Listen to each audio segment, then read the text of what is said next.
Hello again and welcome back to our course on Excel 2013 Advanced. In this section we're going to look at some of the statistical functions that are used for prediction in Excel 2013.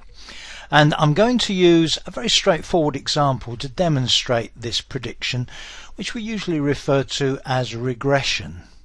Now, literally speaking, the word regression in English doesn't really imply prediction at all, but it's conventionally the name that we use for this general approach to predicting a value of one or more variables from known values of those same variables. So let's look at this straightforward example. In column A on this worksheet I have quarters numbered from 1 to 12. And then for a particular company I have the sales of one of the products they produce in thousands for each of those quarters.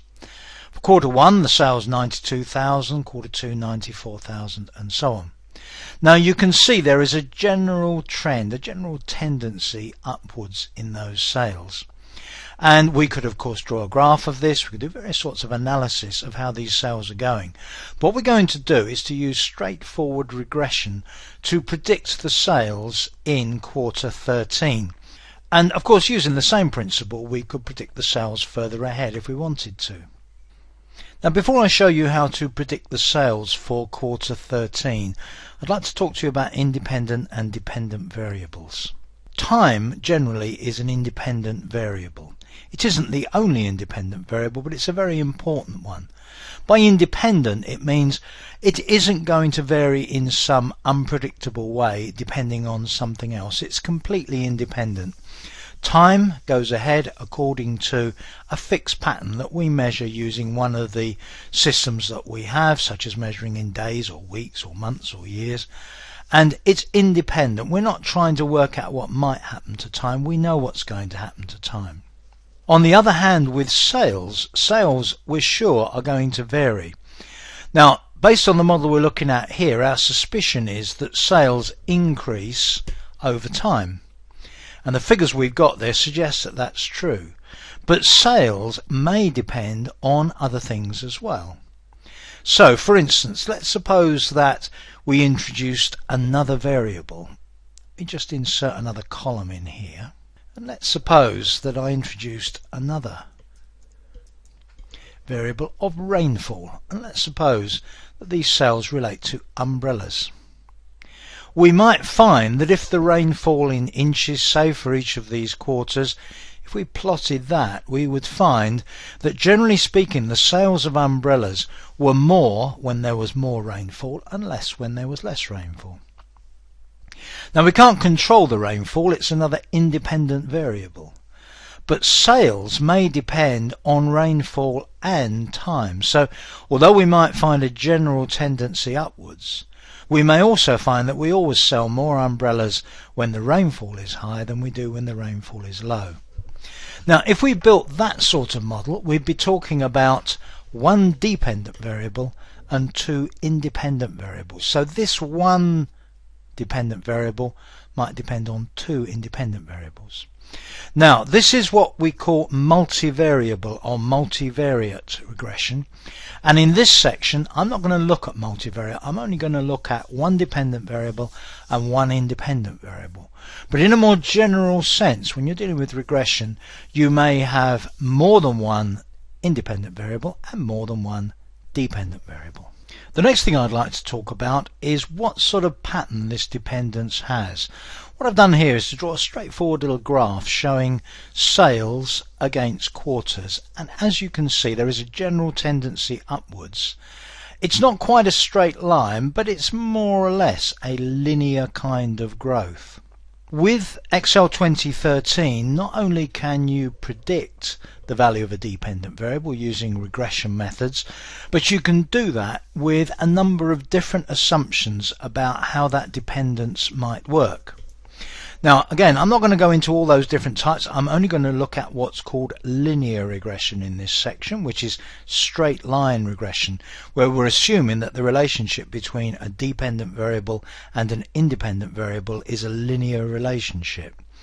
But you can, for instance, investigate logarithmic relationships, where the relationship between a dependent variable and an independent variable is logarithmic. Now, as I say, I'm not going to look at logarithmic relationships, for example, but you will see in a moment that there are functions that are equivalent to the ones we use in linear regression that you can use to investigate, for example, logarithmic regression.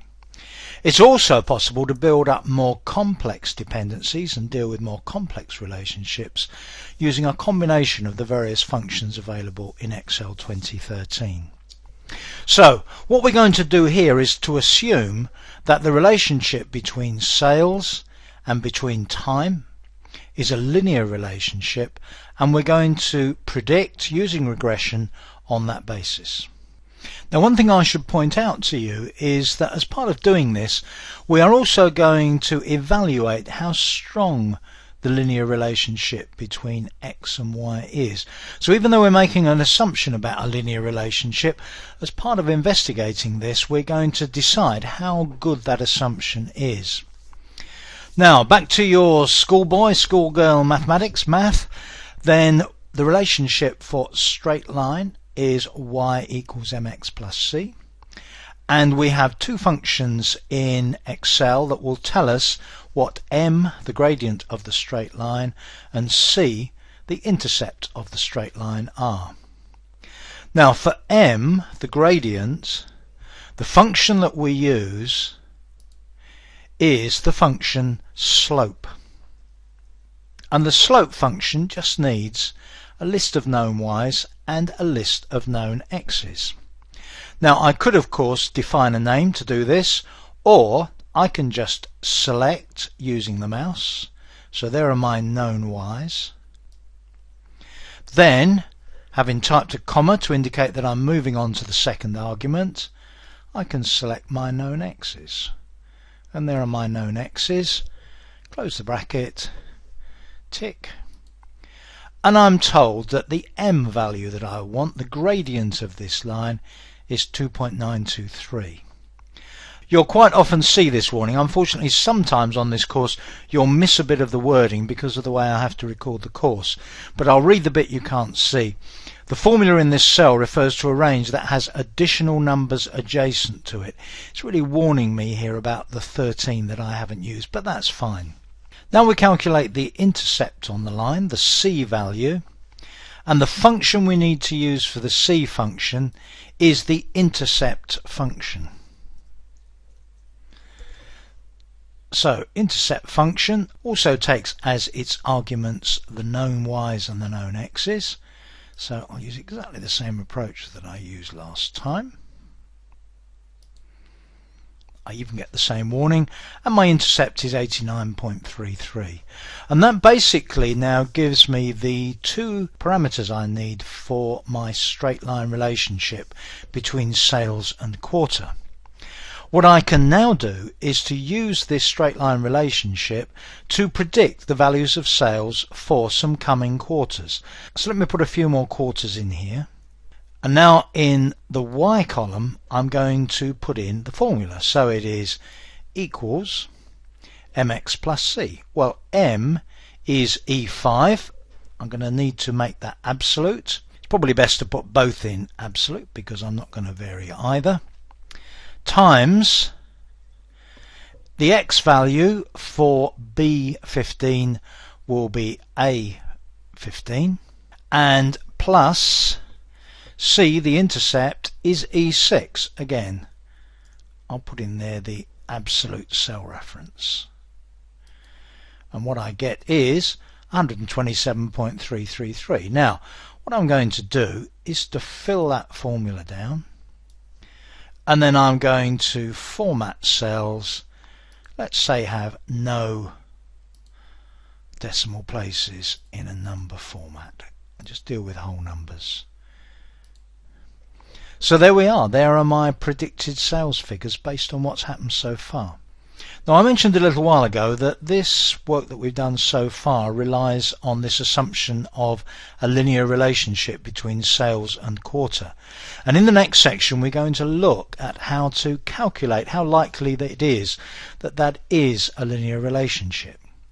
But what I'd like to show you now for the rest of this section is a couple of other ways of achieving what we've just achieved using a couple of different functions in Excel 2013.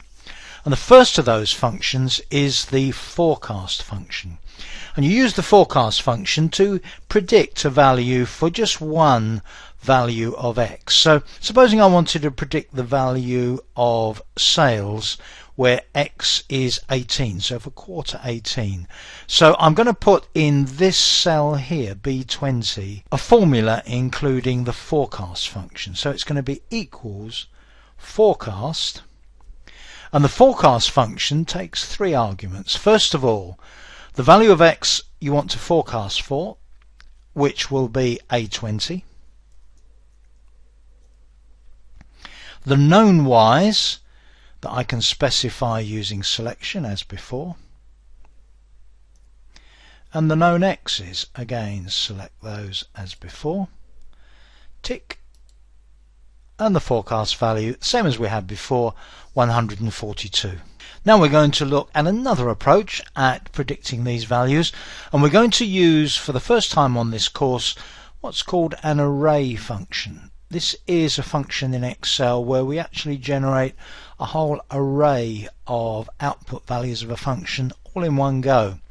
What we're going to do is to fill in the values from B15 to B20, the ones that are selected already, using the trend function. So having made the selection, I type in equals trend, and the trend function takes four arguments. The first argument is the known Y values. Well, that's pretty straightforward. We've done that before. Do that by selection, comma. The second argument, known X's. Again, straightforward as before. Third argument, the new X's. Which X values do we want to predict Y values for? Well, it's those ones. The fourth argument is a value, a constant value, which is either true or false, which says, do we want this linear relationship to have a zero intercept? So is it y equals mx plus c, or is it just y equals mx? Now we already know in this case that it's of a type y equals mx plus c. We already did a calculation which indicated that the intercept in this linear relationship would involve an intercept, if you like, a starting value, so that when x is 0 we don't have y0 automatically.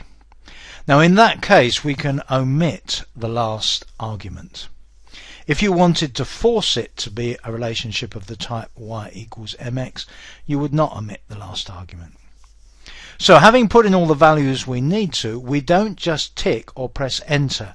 In order to make an array function work, you have to press Control, Shift and enter. And then watch what happens.